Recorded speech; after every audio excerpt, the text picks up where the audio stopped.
জীবনে আমাদের কিছু কিছু সময় নেওয়ার সিদ্ধান্ত আমাদের এমন একটা পরিস্থিতির মধ্যে দাঁড় করায় যখন আমাদের মনে হয় যে আমাদের জীবনে করার সবগুলি কাজ ভুল ছিল। আজ এমনই একটা গল্প যেটা আপনাদের সামনে আমি তুলে ধরব, যেটি দেখলে আপনাদের মনে হবে যে এরকম একটি সিদ্ধান্ত তাকে কোন ভুল পরিস্থিতির মধ্যে নিয়ে গেছিল।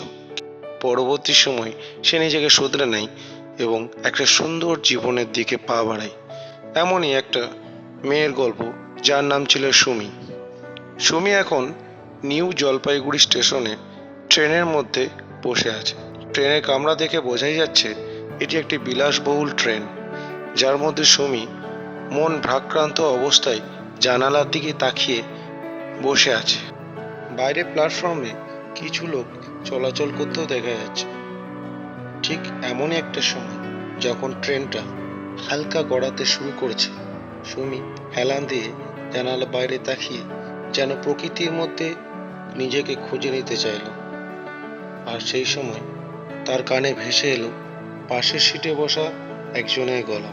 লোকটিকে বলতে শোনা গেল, হ্যাঁ, ডিলটা পাকা, আমি 3 দিনের মধ্যে কলকাতা ফিরছি। সুমি হঠাৎ চমকে ওঠে, গলাটা খুবই চেনা লাগছে।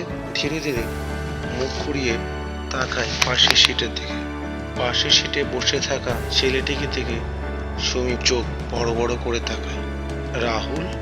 রাহুল তখন ফোনে কথা বলছিল। ফোনের কথা থামিয়ে সুমির দিকে সেও তাকায়। তারপর একটা নিস্তব্ধ মুহূর্ত। দুজন দুজনের দিকে অবাক দৃষ্টিতে তাকিয়ে আছে। রাহুল নিজেকে হালকা করে বলে, সুমি, তুমি এখানে? সুমি তখন গলাটা নিচু করে বলে, তোমার গলাটা শুনেই মনে হয়েছিল খুব চেনা কেউ একজন। রাহুল ফোনটা বন্ধ করে পকেটের মধ্যে পুরে নিয়ে তারপর সুমির দিকে ঘুরে বসে। তুমি কেমন আছো সুমি? সুমি চোখ নামিয়ে ফেলে, ঠোঁটে তিক্ত হাসি। ভালো, সেটা তো ঠিক বলা যায় না। রাহুল কিছু বলতে যাবে, তখনই সুমি আবার বলে ওঠে, তুমি অনেক বদলে গেছো, খুব পরিপাটি, খুব আত্মবিশ্বাসী দেখাচ্ছে তোমাকে। রাহুল মৃদু হেসে উত্তর দেয়, সময় অনেক কিছু বদলে দেয় সুমি। একটা নিস্তব্ধ মুহূর্ত। সুমি ধীরে ধীরে বলে, রাহুল, আমি ভুল করেছিলাম। তখন বুঝিনি কে আসলে আমার আসল আপন। বাইরে ট্রেন চলতে থাকে। সুমি জানলার বাইরের দিকে তাকায়।